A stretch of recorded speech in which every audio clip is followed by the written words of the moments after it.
बिस्मिल्लाहिर्रहमानिर्रहीम। अस्सलाम वालेकुम नाज़रीन, आप यूट्यूब चैनल देख रहे हैं। मैं इमरान खान हूँ। सबसे पहले जो डेवलपमेंट है वो ये है कि पाकिस्तान तहरीक इंसाफ ने जो इस्तग़ासा दायर किया है उसने हुकूमत के लिए बहुत मुश्किलात पैदा कर दी हैं। देखिए, होना तो ये चाहिए था कि पाकिस्तान तहरीक इंसाफ पहले दिन FIR के लिए जाती या पहले हफ्ते के अंदर ये इस्तग़ासा दायर करती और ये सारी चीज़ें इकट्ठी करने की कोशिश करती। लेकिन तहरीक इंसाफ की जो बाहर मौजूद क़यादत है उनकी तवज्जो बढ़ गई दो तीन चीज़ों के ऊपर। एक तो वो डाटा कलेक्ट नहीं कर पा रहे थे। मेरी उन लोगों से बात हुई, उन्होंने कहा जी इमरान साहब, हमें सबसे बड़ा प्रॉब्लम ये था कि हमें सही डाटा तक पहुंचना था और अब हमारे पास वो डाटा है जिसकी बुनियाद के ऊपर हम कानूनी कार्रवाई कर सकते हैं। नंबर दो, मुझे ज़ाती तौर पे ऐसा लगता है कि पाकिस्तान तहरीक इंसाफ की क़यादत ने यह समझ लिया था कि अब हुकूमत जो है वो बहुत दबाव में है और वो हमारे मुतालबात तस्लीम करेगी और कम से कम इमरान खान साहब बाहर आकर अपनी रेगुलर सियासत कर सकेंगे। अब ये इम्कान भी मौजूद था लेकिन फिर वो नहीं हुआ। हुकूमत ने पाकिस्तान तहरीक इंसाफ का मजाक उड़ाना शुरू कर दिया। अदालत में डेवलपमेंट क्या हुई इस केस के पहले दिन पर, यह जनाब सबसे इंपॉर्टेंट है और वो मैं आपको बता देता हूं। District and session court Islamabad ने पाकिस्तान तहरीक इंसाफ की 24 नवंबर के एहतजाज के तनाजुर में वजीर आजम शहबाज शरीफ और दीगर के खिलाफ कार्रवाई के लिए दायर दरखास्त को इब्तदाई समाअत के लिए मुकर्रर कर लिया है। यह इस्लामाबाद के डी चौक में PTI के एहतजाज के दौरान जो जामबक हुए थे और लापता हुए थे कारकुनान, उनके मामले पर सेशन जज आजम खान ने 23 दिसंबर को इस्तगासा इब्तदाई बहस के लिए मुकर्रर किया है। यानी इब्तदाई बहस होगी 23 दिसंबर को। मैं पहले खबर आपको पढ़ के सुनाऊं, फिर मैं आपको बताता हूं कि आज हुआ क्या है। अच्छा, इसमें वफाकी दारुल हुकूमत की मकामी अदालत ने आइंदा समाअत पर शिकायत कुनिंदा को हाजिर होने का हुक्म दिया। गुज़िश्ता रोज PTI के चेयरमैन बैरिस्टर गौहर ने इस्तगासा दायर किया था और इसमें शहबाज शरीफ है, मोहसिन नकवी है, वज़ीर इत्तलात है, वज़ीर दिफा है ख्वाजा आसिफ, और IG है और DIG है, और इसके बाद जो है वो SP और दीगर लोग SSP वगैरह सारे इसके अंदर शामिल हैं। इनको फरीक बनाया गया है। उन्होंने कहा जी हमारे 12 कारकुन शहीद हुए हैं और 38 कारकुन जख्मी हुए, उनकी लिस्ट उन्होंने दे दी। 139 कारकुन लापता, उनकी इब्तदाई लिस्ट जमा करवा दी गई और ये कहा गया कि जितने भी फरीकैन हैं इनके नाकाबिले ज़मानत वारंट गिरफ्तारी जारी करके इनको बुलाया जाए और कानून के मुताबिक सजा दी जाए। देखिए, बज़ाहिर हुकूमत को यह लगेगा कि कोई फर्क नहीं पैदा, एक इस्तगासा ही है ना, लेकिन ये उस कानूनी कार्रवाई का आगाज है जो इनके गले का फंदा बन जाएगी, इनके लिए मुसीबत बन जाएगी। ये आने वाले वक्त में रोएंगे। क्योंकि देखें, तारुल कादरी साहब की जमात का एक प्रॉब्लम यह था कि वो पार्लियामेंट में नहीं थी, वो पावर में नहीं थे, वो कभी भी किसी हुकूमत में रहे ही नहीं थे। दूसरा उनका प्रॉब्लम यह था कि वो इतनी बड़ी जमात जो पूरे मुल्क में हो वो उस तरह नहीं था। ये पाकिस्तान तहरीक इंसाफ एक बहुत बड़ी जमात है, इसकी एक सूबे में हुकूमत है। अगर मैंडेट ना छीना जाता तो 3 सूबों में और वफाक में भी इनकी हुकूमत होनी थी। ये इतनी तगड़ी जमात है। अब ऐसी जमात जब इस किस्म का एक केस लेकर आई है तो इसके असरात तो होंगे। आने वाले दिनों में कौन सी चीजें सामने आएंगी उस पर बात करने से पहले आज क्या हुआ उस पर बात कर लेते हैं। सुबह सबसे पहले इस केस को सुनने के लिए पाकिस्तान तहरीक इंसाफ के इत्तेहादी हैं मजलिस वहदतुल मुस्लिमीन के अल्लामा राजा नासिर अब्बास साहब, वो सबसे पहले पहुंचे थे। उनके अलावा पाकिस्तान तहरीक इंसाफ की क़यादत नहीं पहुंची। बाद में पता चला कि बैरिस्टर गौहर आए समाअत में क्योंकि वो इसमें दरख्वास्त गुजार हैं, लेकिन पाकिस्तान तहरीक इंसाफ के लोग MNAs, सेनेटर्स, MPAs, रहनुमा वो अदालत में नहीं पहुंचे। यानी पाकिस्तान तहरीक इंसाफ ने इसमें एक तरह से अदम दिलचस्पी दिखाई है। मैं आपको पढ़ के पहले भी सुना रहा था और आपको बता रहा था कि ये बाकायदा इंफॉर्मेशन सेक्रेटरी पाकिस्तान तहरीक इंसाफ जो हैं शेख वकास अकरम साहब, उन्होंने अनाउंस किया था। उन्होंने बताया था कि इस अदालत के अंदर ये केस लग गया। तो होना तो ये चाहिए था कि पाकिस्तान तहरीक इंसाफ सारी की सारी वहां मौजूद होती और क़यादत वहां पे मौजूद होती तो अदलिया को हौसला भी मिलता है। देखिए, हमें पाकिस्तान में ये बात माननी पड़ेगी कि नॉर्मली जजेस के ऊपर बहुत प्रेशर होता है और ऐसे केसेस में जहां पूरी दुनिया के अंदर इस वक्त सफारतकार बेचारे जोर लगा रहे हैं, एस्टेब्लिशमेंट के ऊपर बहुत दबाव है, PTI के ऊपर जो केस कर रही है उसके ऊपर बहुत दबाव है, जितने लोग सहाफ़ी इसकी खबर देते हैं उनके ऊपर बहुत दबाव है। दर्जनों सहाफ़ियों को मुकदमात के अंदर इन्वॉल्व कर दिया गया है, सहाफ़ियों को उठा के गायब भी किया गया, जबरी तौर पर लापता भी किया गया। और इसी एक मामले के अंदर इमरान खान साहब के साथ भी सख्ती की जा रही है, उनकी फैमिली के साथ भी की जा रही है। इवन जो लोग शहीद हो गए या जो लोग जख्मी हुए या जो लोग लापता हैं उनके खानदानों के ऊपर दबाव डाला जा रहा है। जब इन सारी चीजों को आप इकट्ठा करके देखते हैं तो फिर आप ये समझ सकते हैं कि अदालत पे कितना दबाव होगा। अब अदालत को दबाव से निकालने का जो बेहतर तरीका होता है कि उसको सपोर्ट किया जाए, बैकअप मिले। वहां पे पाकिस्तान तहरीक इंसाफ के सेनेटर्स को, पाकिस्तान तहरीक इंसाफ के एमएनएस को, जो कौमी असम्बली में और सेनेट में तो बाकायदगी से जाते हैं, उन्हें चाहिए था कि वो अदालत के अंदर पहुंचते, लेकिन अवाम के लिए वो वहां पे खड़े नहीं हुए। मैं आपको फिर बता रहा हूं कि ये 23 तारीख कभी ना पड़ती।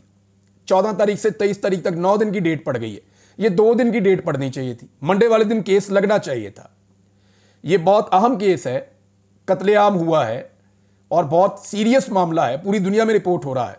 ये कैसे हो सकता है कि अदालत 9 दिन की तारीख दे दे एक इतने अहम तरीन केस के अंदर? तो वजह यह है कि मुझे लगता है कि अदालत पे बहुत दबाव है, और अगर आपने दबाव को हटाना है, अदालत को सपोर्ट देनी है, तो सपोर्ट तो अवाम के जरिए से आ सकती है। और वो सपोर्ट ऐसी आएगी कि जो अवामी मुंतखब नुमाइंदे हैं वो बड़ी तादाद में जाकर उस अदालत के अंदर खड़े हो जाएं। तमाम एमएनएस को जाना चाहिए, कम से कम पीटीआई के 50 एमएनएस तो जाएं। कोई सारे सेनेटर नहीं जाते तो 15-20 सेनेटर्स तो जाएं। वहां पे 100 एक आदमी पाकिस्तान तहरीक इंसाफ का जो इंपॉर्टेंट है वो वहां पर जाकर खड़ा हो, और खड़ा होकर अपने गरीब कारकुनों का मुकदमा लड़े। गरीब कारकुन आपके लिए जान दे सकते हैं, तो क्या आप उनके लिए चंद घंटे नहीं निकाल सकते अपनी जिंदगी में से?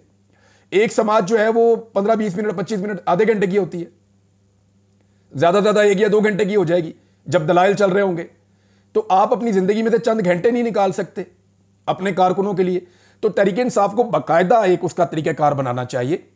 चाहे सारे एक दफा ना आए, 3 हिस्से बना लें कि एक हिस्सा एक पेशी पे जाएगा, दूसरा हिस्सा एमएनएस और सेनेटर्स का, एमपीएस का दूसरी पेशी पे जाएगा, तीसरा हिस्सा तीसरी पेशी पे जाएगा। तो इस वक्त तो पीटीआई के पास बहुत बड़ी तादाद में, खैबर पख्तूनख्वा में 100 के करीब एमपीएस हैं, पंजाब में इससे ज्यादा है, एमएनएस जो है वो भी लगभग 100 के करीब है, सेनेटर भी 25 के करीब है। अभी 25 तो नहीं, क्योंकि उनका कुछ एक इलेक्शन होना बाकी है, तो 20 के करीब तो हैं। तो ये सारे लोग आ सकते हैं और वहां पर आकर खड़े हो सकते हैं, और जो शोहदा हैं, जो गरीब लोग हैं, उनके लिए आवाज उठा सकते हैं। देखें, यही गरीब आदमी है ना, यही वर्कर है जो किसी पार्टी का सरमाया होता है। जब ये आपके लिए आवाज उठा सकते हैं, अपनी जान दे सकते हैं, गोलियां खा सकते हैं, तो आपको भी निकलकर इनके लिए चंद घंटे निकालकर अदालत में जाकर खड़े होना चाहिए। इसके अंदर किसी किस्म की सुस्ती नहीं होनी चाहिए। अब पाकिस्तान तहरीक इंसाफ जो है, इसका जो इस्तगासा है, इसकी हिकमत अमली हुकूमत को चंद चीजों में बहुत मुश्किल में डाल देगी। नंबर 1, फुटेज अगर गायब करने की हुकूमत ने कोशिश की तो यह हुकूमत के खिलाफ जाएगा। 2 चीजें ना, हुकूमत अगर फुटेज देती है 28 तारीख की रात 11 बजे तक, 24 से लेकर, तो फिर बहुत सारा कुछ क्लियर हो जाएगा। उसके अंदर हुकूमत फंस जाएगी, किसने गोली चलाई, कैसे गोली चलाई, एम्बुलेंसें कहां से आई, कैसे बंदे उठाए, लेकर किन अस्पतालों में गए, अस्पतालों में कितनी एम्बुलेंसें दाखिल हुई, अस्पतालों में कितने जख्मियों को उठाकर लाया गया, जख्मियों की हालत क्या थी, डॉक्टर इलाज कर रहे थे, इमरजेंसी की सिचुएशन क्या थी, ये सारा कुछ आपको सीसीटीवी फुटेज के अंदर मिल जाएगा। अगर सीसीटीवी फुटेज पूरे शहर की गायब कर दी जाए, यानी अस्पतालों की भी, अस्पतालों के आसपास की भी, डी चौक की भी, डी चौक से मुलिका इलाकों की भी, कश्मीर हाईवे की भी, अगर तमाम इलाकों की सीसीटीवी फुटेज गायब कर दी जाए, तो ये एक मेलाफाइड काम होगा, ये एक बददयांती होगी, ये नाअहली नहीं है, ये एक मुजरिमाना काम है। और इसके ऊपर आलमी सतह पे पाकिस्तान तहरीक इंसाफ का मौक़िफ़ तस्लीम किया जाएगा कि हुकूमत ने उस जबर की तमाम फुटेज मिटा दी। हुकूमत दोनों तरफ फंस गई है। दूसरा जो है, अस्पतालों का रिकॉर्ड मांगा है। अगर अस्पतालों का रिकॉर्ड हुकूमत नहीं देती तो यह भी एक बड़ा सीरियस मसला है, क्योंकि आलमी मीडिया में रिपोर्ट हो चुका है कि जनाब यहां पे बहुत बड़ी तादाद में जख्मी लाए गए, हमने कभी ऐसे हालात नहीं देखे। ये उन्होंने खुद कहा है, अपने मुंह से कहा है डॉक्टर्स ने, और वो रिपोर्ट हुआ है आलमी मीडिया के ऊपर। द गार्डियन में रिपोर्ट हो गया, बीबीसी पे रिपोर्ट हो गया, इंडिपेंडेंट उर्दू पे रिपोर्ट हो गया, और बहुत सारी जगहों पे रिपोर्ट हो गया। तो तीसरी चीज यह है कि लापता अफराद की फहरिस्त और लाशें और जख्मी, यह हुकूमत के लिए मसला बन जाएगा, यह हुकूमत के लिए बड़ा सीरियस मसला बन जाएगा। और इस वक्त जो सिचुएशन है वो ये है कि एक एक फैमिली को खरीदने और डराने के लिए करोड़ों और अरबों रुपया हुकूमत खर्च करने को तैयार है। यह सिस्टम एक तरमीम के लिए जहां पे अरबों रुपया खर्च कर सकता है, एक तरमीम ही है ना, एक तरमीम है जिसके नतीजे में कुछ अपनी मर्जी की अदालत बन जाएगी, कुछ एक्सटेंशन हो जाएंगी, कुछ अपनी मर्जी के काम हो जाएंगे, कोई अपनी नौकरियां महफूज हो जाएंगी, यही है ना। तो एक तरमीम के लिए जब ये हुकूमत अरबों रुपया खर्च कर सकती है, तो अपनी जान फंदे से बचाने के लिए ये कितना पैसा खर्च सकती है, आप इसका अंदाजा भी नहीं लगा सकते। तो अब पाकिस्तान तहरीक इंसाफ की एक रिस्पॉन्सिबिलिटी और है, कम से कम जो मकामी एमएनएज और एमपीएस हैं और ओहदेदार हैं या ज़िली सुदूर हैं, वो उन तमाम फैमिलीज को तहफ़्फ़ुज़ फराहम करें और उनके साथ लगातार राब्ते में रहें जिन्हें खरीदने की या डराने धमकाने की कोशिश की जा सकती है। ये हालात हमेशा एक जैसे नहीं होंगे और कत्ल कभी भी छुपता नहीं है। मैंने पहले भी 2 मरतबा आपको शेर सुनाया कि कातिल ने किस सफाई से धोई है आस्तीन, उसको खबर नहीं कि लहू बोलता भी है। तो ये लहू बोलेगा, आज नहीं तो कल। और उलमा इकराम बड़ा क्लियरली ये कह रहे हैं कि जो शख्स कत्ल करता है और एक बेगुनाह को कत्ल करता है, उसकी तो बचत ही नहीं है। और जो उस कत्ल का हुक्म देता है या वो कत्ल करवाने के लिए प्लान करके किसी को हुक्म देकर भेजता है, उसकी सजा तो उससे भी बड़ी उलमा इकराम बताते हैं। तो यहां पे बचत नहीं है, ना यहां बचत है ना वहां बचत है। और पाकिस्तान तहरीक इंसाफ ने अब कम से कम सही रास्ता इख्तियार किया, क्योंकि उन्हें आइडिया हो गया कि ये हुकूमत संजीदा नहीं है, हमारे साथ ज्यादती कर रही है। दूसरी चीज यह है कि यौम शोहदा कल मनाया जा रहा है, कल दुआया तकरीबात होंगी। और जो बाग नारान है पेशावर में, वहां पे ये प्रोग्राम होगा। वहां से आज कुछ मनाज़िर मेरे पास आए, वहां शोहदा की तस्वीरें लगाई गई हैं, जो 12 शोहदा हैं। हो सकता है कल कुछ जख्मी भी वहां पे लाए जाएं और वो भी बातचीत करें जिनकी हालत बेहतर है। और जिन लोगों के घर वाले लापता हैं वो भी वहां पे आएंगे। और पाकिस्तान तहरीक इंसाफ वहां पे एक बड़ा प्रोग्राम करने जा रही है। उसके लिए तकरीबन सारी पाकिस्तान तहरीक इंसाफ के जो अहम लोग हैं, उन्होंने पैगामात पाकिस्तान के अंदर से और पाकिस्तान के बाहर से जारी कर दिए हैं। ये प्रोग्राम सिर्फ पेशावर में नहीं होने जा रहा, ये पूरे पाकिस्तान में होगा। पाकिस्तान के मुख्तलिफ शहरों में होगा, दुनिया के मुख्तलिफ शहरों में होगा। और हर जगह पे आवाज उठाई जाएगी कि गोली क्यों चलाई। यह सवाल हुकूमत के लिए और एस्टेब्लिशमेंट के लिए इस वक्त दर्द सर बना हुआ है कि गोली क्यों चलाई। अब जो ग्राउंड से रिपोर्ट्स आ रही हैं वो बड़ी परेशान कुन है हुकूमत के लिए और इदारों के लिए। यानी ऐसा लगता था इन्हें कि गोली चलाने के बाद पाकिस्तान तहरीक इंसाफ के जो कारकुन है वो मायूस हो जाएंगे और इमरान खान साहब का साथ छोड़ देंगे, या लोग डर जाएंगे, खौफजदा हो जाएंगे और मायूसी की वजह से फिर पीटीआई के साथ खड़े नहीं होंगे।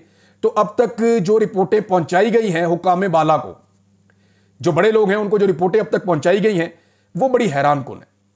रिपोर्ट ये है कि एक बार फिर जो ग्राउंड से रिपोर्ट आई है उसके मुताबिक लोग बहुत बड़ी तादाद में निकलने की तैयारी कर रहे हैं और बहुत मुमकिन है कि पहले से ज्यादा लोग इमरान खान साहब के कॉज के साथ जुड़ जाएं।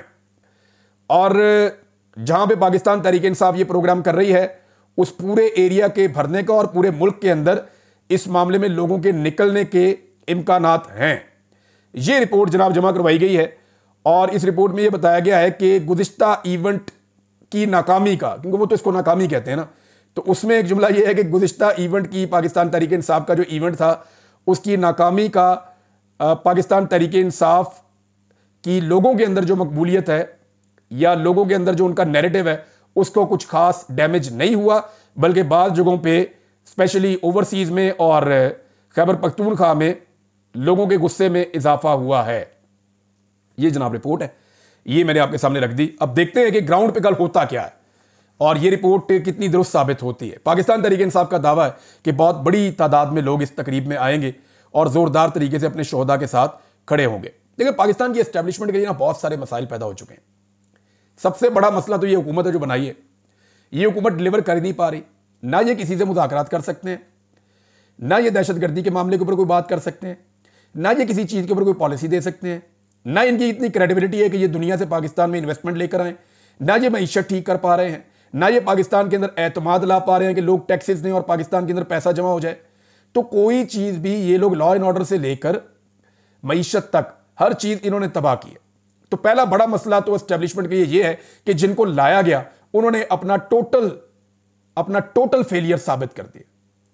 अब दूसरा जो सबसे बड़ा मसला है इस वक्त एस्टेब्लिशमेंट के लिए वो ये है कि पाकिस्तान के बेशतर इलाकों में जितनी आवाजें हुआ करती थी एंटी एस्टेब्लिशमेंट या जितनी आवाजें हुआ करती थी जिनको रियासत से शिकायतें थी, वो आवाजें गुज़िश्ता चंद सालों में बहुत ज्यादा ताकतवर होती चली जा रही हैं। मिसाल के तौर पे कबायली इलाकों में या पश्तून बेल्ट जितनी भी है पाकिस्तान में, वहां पे पश्तून तहफ़्फ़ुज़ मूवमेंट जो है पीटीएम, उसकी मकबूलियत में बहुत इजाफा हुआ है और तेजी से उसकी ताकत बढ़ती जा रही है। उसकी वजह यह है कि उनके मुतालबात वो लोगों के जाके दिल को लगते हैं और जो कुछ भी पाकिस्तान में हो रहा है, जो मनाजिर चल रहे हैं सोशल मीडिया पे और जो सपोर्ट अब मिल रही है, उसकी वजह से उनका नैरेटिव ज्यादा तेजी से अवाम में ना सिर्फ मकबूल हो रहा है बल्कि उनकी ताकत बढ़ रही है। पूरे बलूचिस्तान के इलाकों में मारंग बलोच एक मज़ामत के इस्तारे के तौर पे सामने आई, यानी एक ऐसा सिंबल बन चुकी हैं जिसे लोग मज़ामत और रेजिलियंस का एक सिंबल समझते हैं। और रियासती पॉलिसियों से जितने लोग नाराज़ हैं वो इकट्ठे और मुत्तहिद हो रहे हैं बलूचिस्तान में, और वो साथ खड़े हो रहे हैं जाके मारंग बलोच और उनकी तहरीक के साथ। गिलगित बल्तिस्तान और कश्मीर के हालात भी आप अच्छी तरह जानते हैं। कश्मीर में जो कुछ हुआ वो आपके सामने, रियासत को बदतरीन शिकस्त दी है कश्मीर के अवाम ने। रियासत को बार बार कश्मीरियों के सामने घुटने टेकने पड़े। जो भी कानून वो लेकर आए कश्मीरियों ने उनको रद्द किया है, बल्कि अब कश्मीरी वार्निंग दे रहे हैं कि फलां चीज यहां होनी चाहिए और फलां चीज नहीं होनी चाहिए, और उन्होंने चीजें अपने कंट्रोल में ली हैं और हर किस्म की गुलामी से इनकार कर दिया है। तो कश्मीर के अंदर तो कभी किसी ने सोचा भी नहीं था कि रियासती जबर को इतनी बदतरीन शिकस्त होगी, लेकिन वहां पे हुई है। बाकी पंजाब और सिंध के अंदर पाकिस्तान तहरीक इंसाफ की वजह से लोग निजाम से सख्त नाराज हैं। यहां पे मिडिल क्लास ज्यादातर होती है, और मिडिल क्लास अपने आप को चीजों से इररेलेवेंट रखती थी, लेकिन इमरान खान साहब ने उनको अपनी सियासत में रेलिवेंट कर दिया। अब जब से वो रेलिवेंट हुए हैं तो उनके भी शिकवे और शिकायतें हैं, और वो कभी बाइकआउट करते हैं, कभी वो अपना एक बयानिया बनाते हैं। और ये मिडिल क्लास ही है जिनके लोग उठाए जाते हैं, गायब किए जाते हैं, टॉर्चर किए जाते हैं, इन पे पर्चे दिए जाते हैं, इनकी जिंदगियां तबाह की जा रही हैं। पाकिस्तान में जो निज़ाम है वो ये समझता है कि इनको कुचल के वो इनकी सोच को बदल सकते हैं, लेकिन इसका उल्टा इंपैक्ट हो रहा है। अगर आप अप्रैल 2022 से लेकर आज का मुवाजना करें तो चीजें बहुत मुख्तलिफ हैं। अप्रैल 2022 में लोगों को कुछ शक व शुबहात थे, बाद में उनके शिकवे बढ़ते गए, और अब लोगों में बड़ी क्लैरिटी है और लोग साफ बात करते हैं कि जो एस्टेब्लिशमेंट की जो पॉलिसीज हैं उनकी वजह से पाकिस्तान को और हमें नुकसान पहुंच रहा है। तो लोगों की सोच बहुत तब्दील हुई है। अगर इसी पॉलिसी के साथ चलेंगे और इसी तरह डंडा चलेगा पाकिस्तान में, तो लोगों की सोच में मजीद पुख्तगी आती चली जाएगी, और फिर कुछ अरसे के बाद या चंद साल के बाद हमारे पास वापसी का रास्ता भी शायद नहीं रहेगा। नाज़रीन, एक स्टेटमेंट जो है वो एमक्यूएम ने दिया, बड़ा इंटरेस्टिंग स्टेटमेंट है। मैं वो पूरा भी पढ़ के सुना सकता हूं, लेकिन इतना खालिद मकबूल सिद्दीकी साहब का स्टेटमेंट है बड़ा मज़ेदार। मैं आपको बता देता हूं एक्चुअली उन्होंने कहा क्या। एक जुमला ही उनका सारी बात बता देता है। वो ये कह रहे हैं, न जाने हम कब नाराज होकर हुकूमत छोड़ दें। नहीं, आपकी ये औकात नहीं है। आपको एक बावर्दी आदमी का फोन आएगा और वो आपको बताएगा कि अब हुकूमत छोड़ दो, फिर आप हुकूमत छोड़ देंगे, जिन्होंने आपको सीटें दिलवाई हैं। एक बावर्दी आदमी कोई भी आपको फोन करेगा और आप अच्छे बच्चों की तरह सीटें छोड़ देंगे, और जब तक आपको फोन नहीं आएगा आप सीटों के साथ चिमटे रहेंगे, और ये सिर्फ बयानबाजी और कुछ नहीं है। एमक्यूएम की औकात इतनी सी रह गई है, और पाकिस्तान का, कराची का, हैदराबाद का एक एक बच्चा ये बात जानता है कि आज एमक्यूएम के पास एक भी सीट जीतने की सलाहियत मौजूद नहीं है। अगर होती तो आप ऐसे जूते पॉलिश ना कर रहे होते, या इतनी सारी जमातें जो जूते पॉलिश करने वाली हैं उनको इकट्ठी करके आप एक जमात ना बना रहे होते। नाज़रीन, एक और बड़ी इंपॉर्टेंट चीज़ है जो हुकूमत को फेस करनी पड़ रही है, स्पेशली सिंध में तो ये नहीं हो रहा। सिंध में अच्छा कंट्रोल है जरदारी साहब का और बिलावल का और उनकी हुकूमत का ब्यूरोक्रेसी के साथ, क्योंकि सिंध की ब्यूरोक्रेसी आप सब बड़ी अच्छी तरह जानते हैं, वो बिल्कुल इकट्ठे हैं, यकजान है हुकूमत के साथ, तो वहाँ उनका काम ठीक चल रहा है।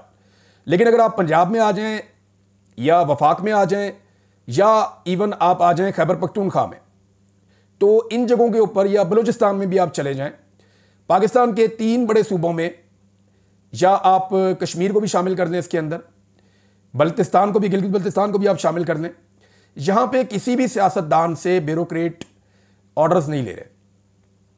ये बात अपने मुंह से वो नहीं करेंगे, लेकिन अली अमीन गंडापुर के साथ भी यही हो रहा है, पंजाब में मरियम नवाज के साथ यही हो रहा है, फेडरल गवर्नमेंट में शहबाज शरीफ और उनकी कैबिनेट के साथ भी यही हो रहा है। और बार बार ये लोग शिकायत कर रहे हैं, खासतौर पे पीएमएलएन के लोग शिकायत कर रहे हैं, हमारी हुकूमत है, हमारी बात ही कोई ब्यूरोक्रेट नहीं सुनता। हत्ता के चंद ब्यूरोक्रेट्स ने कहा जी हम एस्टेब्लिशमेंट की बात सुनते हैं, या उनकी सुन लें या आपकी सुन लें। ब्यूरोक्रेसी को इस बात का पता चल गया कि मुल्क में असल हुकूमत एस्टेब्लिशमेंट की है, ये सिर्फ यहां पे बिला वजह लाकर बिठाए गए हैं, और ब्यूरोक्रेसी ने ही इनको जाली फॉर्म 47 देकर इन सीटों पर बिठाया। तो क्योंकि अवामी ताकत नहीं है पीछे, अवामी सपोर्ट नहीं है पीछे, तो इन हुकूमतों की औकात ही कोई नहीं है। जो खैबर पख्तूनख्वा की हुकूमत है उसका मसला उल्टा है, वहां पे तो दुश्मनी चल रही है ना, वो तो एस्टेब्लिशमेंट अपनी मर्जी के बंदे वहां लगाए हुए हैं और वो वहीं से ऑर्डर आते हैं, वो उनको फॉलो करते हैं, वहां तो ट्रांसफर पोस्टिंग भी नहीं हो सकती। दूसरी तरफ जो पीएमएलएन है उनकी शिकायतें सामने आ रही हैं, और वो सीरियस शिकायतें, वो कह रही है हमारी बात ही कोई नहीं सुनता। हम ब्यूरोक्रेट्स को कहते हैं ये काम ऐसे करना है, ये काम ऐसे करना है, वो एक कान से सुनते हैं, दूसरे से निकाल देते हैं। और ये इशू अब रिपोर्ट होना शुरू हो गया। थोड़े दिनों में आपको खुद पीएमएलएन के लोग ये कहते हुए, और ये आप सुनेंगे बार बार हर जगह पे कि जनाब हमारी तो बात ही कोई नहीं सुन रहा। ऐसी हुकूमत को तो छोड़ देना चाहिए। नाज़रीन, हमारे दोस्त जो हैं हरमीत सिंह साहब, उनके ऊपर मुकदमा किया गया था, उनको जमानत मिल गई है, और हरमीत सिंह साहब के साथ बहुत ज़्यादती हुई है। आलमी सतह पे भी ये खबर रिपोर्ट हुई है। पाकिस्तान के अंदर सहाफ़ियों में बहुत गम गुस्सा है कि हमारी अक़लियतों की एक नुमाइंदगी है हमारे मीडिया के अंदर, और उनके साथ ऐसी ज़्यादती की गई है सिर्फ इसलिए कि वो सच बोल रहे हैं या अपना पॉइंट ऑफ व्यू वो दे रहे हैं जो उन्होंने उस रात को वहाँ पे होता हुआ देखा। यानी सच बोलने की पाकिस्तान में इतनी कड़ी सज़ा दी जा रही है। बाकी सहाफ़ियों के साथ साथ हरमीत सिंह को भी निशाना बनाया गया। तो हरमीत सिंह साहब जो हैं उनको बेल मिल गई है और पूरा पाकिस्तान और पाकिस्तान में सच बोलने वाले उनके साथ खड़े हैं। तो हौसला नहीं हारना, हिम्मत आपने इकट्ठी रखनी है और इंशाल्लाह ये वक्त गुजर जाएगा। अब तक के लिए इतना ही। अपना ख्याल रखिएगा, अपने चैनल का भी। अल्लाह हाफिज़।